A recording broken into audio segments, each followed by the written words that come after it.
Assalamualaikum warahmatullahi wabarakatuh. Hello everyone, welcome back to my video. My name is Muhammad Rafi Shaibuddin. Hari ini saya akan menjelaskan tentang cara memahami passive voice menggunakan modals. Passive voice adalah suatu kalimat yang mana subjek kalimat tersebut adalah yang menerima aksi atau perbuatan, atau kalimat yang memiliki makna di atau ter. Contohnya, saya dikejutkan oleh kedatangan dia, atau saya dicintai oleh dia.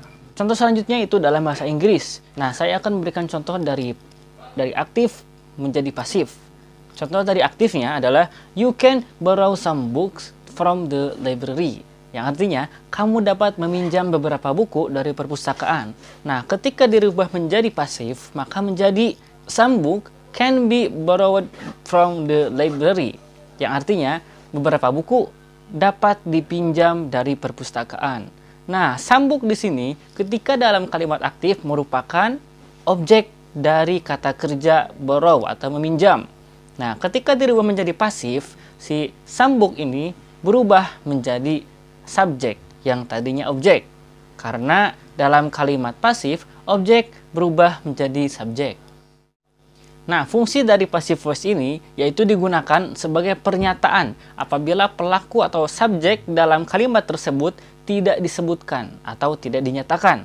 Contohnya, the book was written in 2000. Buku itu ditulis pada tahun 2000.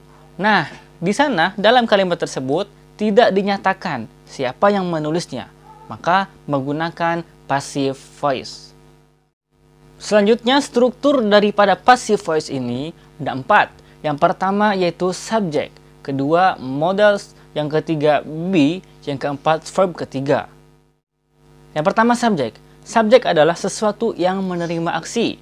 Yang kedua modals. Modal di sini bisa berupa can, will, must, shall, should, have to atau has to, dan juga need to. Kemudian be yang merupakan kata penghubung. Kemudian yang terakhir adalah verb ketiga atau kata kerja bentuk ketiga. Sebelum ke contoh dari passive voice ini, saya akan menjelaskan mengenai modals yang berupa have to atau has to. Have to digunakan untuk subjek I, you, we, dan kata benda dalam bentuk jamak. Contohnya books. Contoh, they have to be invited, yang artinya mereka harus diundang. Yang kedua yaitu has to. Has to digunakan untuk subjek berupa he, she, it, dan juga benda dalam bentuk tunggal. Contohnya, she has to be invited. Artinya, dia perempuan harus diundang. Nah, kemudian saya akan menjelaskan contoh daripada passive voice ini. Yang mana contoh di sini adalah lahir daripada bentuk active voice. Bentuk aktifnya, the teacher may give an exam today, yang artinya guru mungkin akan memberikan ujian pada hari ini. Nah, sebelum kita merubah kalimat aktif ini menjadi kalimat pasif, tentunya kita harus mengetahui kata-kata berdasarkan struktur dari passive voice ini. Seperti subjek.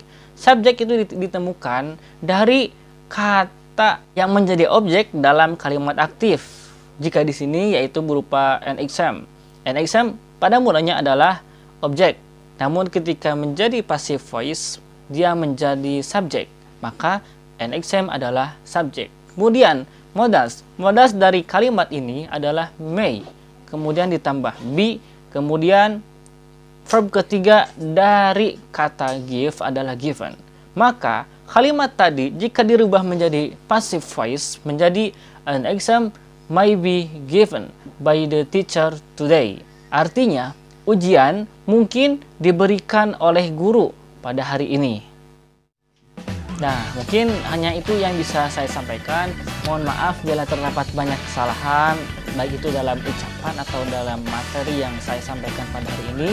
Terima kasih atas perhatiannya. Wassalamualaikum warahmatullahi wabarakatuh.